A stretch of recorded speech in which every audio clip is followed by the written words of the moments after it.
y a 7 ans, 4P Pharma a pour but de faciliter l'accès aux soins pour les patients atteints de maladies dues au vieillissement. Des programmes notamment y sont développés. Revital Rattenbach, bonjour. Vous êtes sa fondatrice et présidente. Bonjour, c'est une biotech alors hein. C'est une biotech, oui. C'est un centre de recherche. Exactement, une biotech. Enfin, il y a plusieurs centres de recherche. De Lille. Quand on dit 4P, ça veut dire qu'il y a 4 centres de recherche? Non, il y a deux, on est 3 sociétés, aujourd'hui. Oui. Donc une société mère dans laquelle on va faire de la préclinique à l'Institut Pasteur de Lille, où on fait de la recherche. Et des sociétés qui sont des filiales, For Moving Biotech et For Living Biotech, qui sont des sociétés qui sont en clinique aujourd'hui et qui donc vont tester les médicaments sur patients. Qui font des essais cliniques déjà. Sur les patients, voilà. Donc, on commence tout juste les essais cliniques. Recherche fondamentale, voilà. Vous cherchez les molécules, une fois que vous l'avez trouvée, vous la... Exact. Une fois qu'on l'a dérisquée et qu'on l'a développée. Vous la faites descendre dans les filiales. Exactement. Pour qu'elles aillent au contact du patient là.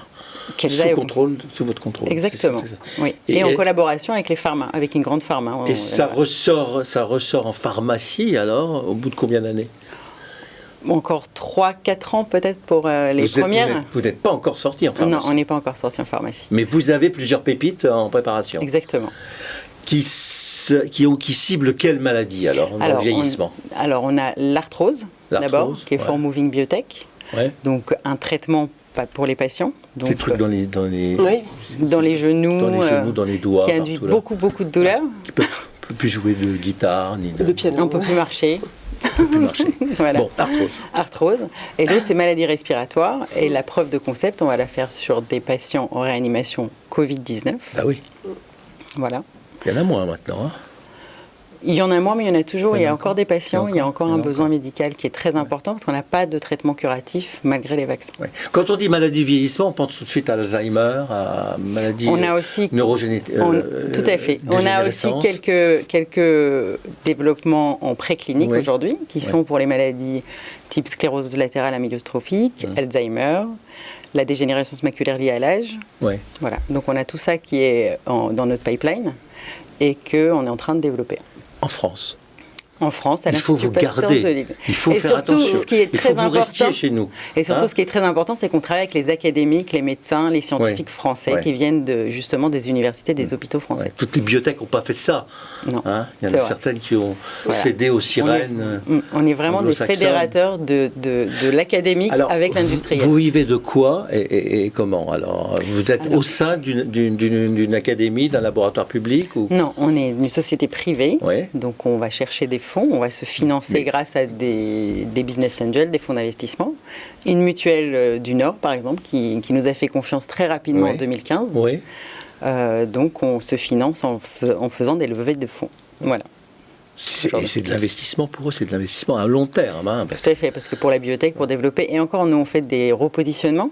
Ce qui fait que notre développement est beaucoup plus court, beaucoup moins risqué. Le repositionnement, c'est l'utilisation d'un médicament qui avait déjà été mis au point pour un type de maladie et puis qui ensuite est dérivé vers autre chose. Exactement. Donc ce sont des familles de médicaments. En fait.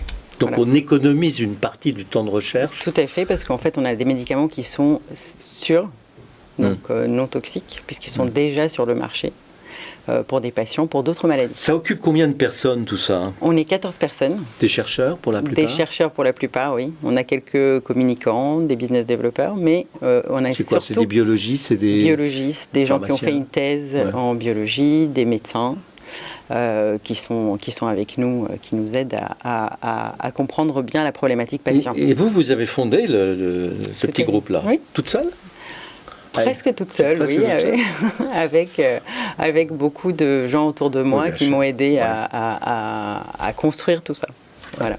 Vous voyez le point mort quand? Vous voyez le return, comme disent les financiers? Aujourd'hui, je suis très très contente d'en être arrivée là, parce qu'au bout de 7 ans, être en clinique, c'est un exploit. Donc on est très très contente déjà d'en arriver là. Il y a encore quelques mois, on parlait des vaccins, presque 10 ans quoi. Exactement. Donc je suis très très contente de ce qu'on a fait tous ensemble. C'est une équipe qui est super. Bon, ça s'appelle 4P Pharma. C'est ça, 4P-6 pharma.com. C'est très facile alors.